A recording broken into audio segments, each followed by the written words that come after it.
nom du Père, et du Fils, et du Saint-Esprit. Amen.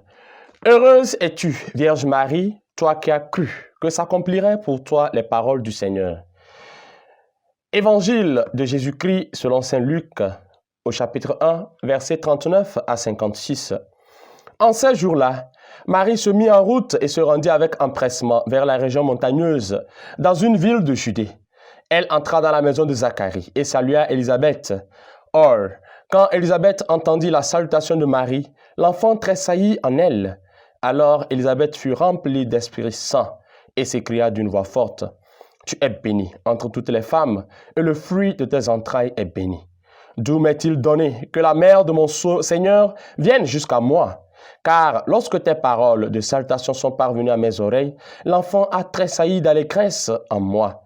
Heureuse celle qui a cru à l'accomplissement des paroles qui lui furent dites de la part du Seigneur. » Marie dit alors, « Mon âme exalte le Seigneur, exulte mon esprit en Dieu mon Sauveur. Il s'est penché sur son humble servante. Désormais, tous les âges me diront bienheureuse. Le Puissant fit pour moi des merveilles, saint est son nom. Son amour, sa miséricorde s'étend d'âge en âge sur ceux qui le craignent. Déployant la force de son bras, il disperse les superbes. Il renverse les puissants de leur trône, il élève les humbles. Il comble de bien les affamés, renvoie les riches les mains vides. Il relève Israël son serviteur, il se souvient de son amour, de la promesse faite à nos pères en faveur d'Abraham et de sa descendance à jamais. » Marie resta avec Élisabeth environ 3 mois, puis elle s'en retourna chez elle. Acclamons la parole de Dieu. Louange à toi, Seigneur Jésus. Chers frères et sœurs, nous sommes en train de conclure en toute beauté ce mois de mai, le mois dans lequel nous avons béni Dieu à travers le don de la Vierge Marie dans notre vie. Chacun d'entre nous a exprimé sa dévotion à la Vierge Marie. Et ce mois se conclut avec la visitation de la Vierge Marie à sa cousine Élisabeth. Quel événement si important aussi pour nous, qui avons reçu la grâce de Dieu de ne pas la garder pour nous-mêmes, mais d'aller à la rencontre de nos frères, d'aller à la rencontre de nos sœurs et de partager ces grâces et ces choix que le Seigneur nous a donnés et que le Seigneur a mis en nous. Marie court avec empressement pour aller à la rencontre de sa cousine Élisabeth. Et là, nous voyons que le chemin n'était pas si facile.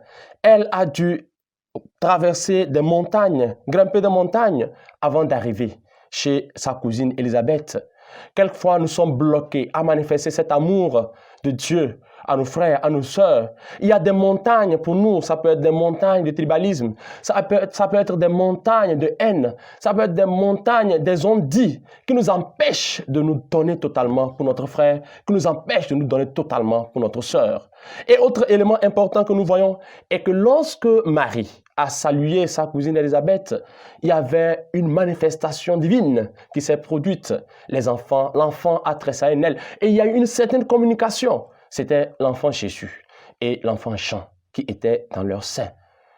Nous voyons combien nous devons protéger les enfants dans leur sein, dans le sein de leur maman.